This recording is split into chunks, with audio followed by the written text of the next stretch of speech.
দিনটা ছিল সপ্তমীর দিন আর আজকে বিকেল বেলায় ফ্যামিলির সাথে বেরিয়ে পড়েছিলাম আমাদের এখানকারই চন্দননগর আর মানকুণ্ডুর বেশ কিছু ঠাকুর দেখতে। প্রথমেই চলে আসলাম ব্যান্ডেল স্টেশন আর এইখানে এসে 10 থেকে 15 মিনিট মতো ওয়েট করার পরে এখন আমাদের ট্রেনটা আসলে আমরা চলে আসলাম মানকুণ্ডু। মানকুণ্ডু স্টেশনে নেমে 5 মিনিট মতো হেঁটে প্রথমেই চলে আসলাম মানকুণ্ডু স্পোর্টিং ক্লাবের পুজোটা দেখতে। আর এখানকারের এবছরের থিম ছিল ঐতিহ্যের অগ্নিশিখা।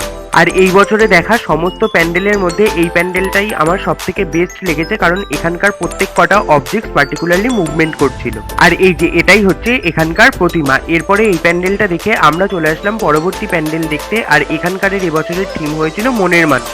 এই প্যান্ডেলটা দেখার পরে আমরা এখন চলে এসেছি লিচু তলায়। আর এখানকার প্যান্ডেলটা দেখো পুরোটাই খবরের কাগজ আর সাইকেলের চাকার রিং দিয়েই তৈরি করা হয়েছে। আর এই প্যান্ডেলের ঠিক বাইরেই এই বাচ্চাটার ট্যালেন্ট সত্যিই দেখার মতন ছিল। আর এরপরে আমরা আরো বেশ কিছু ঠাকুর দেখেছিলাম, কিন্তু 1 মিনিটের ভিডিওতে সবটা শেয়ার করতে পারলাম না।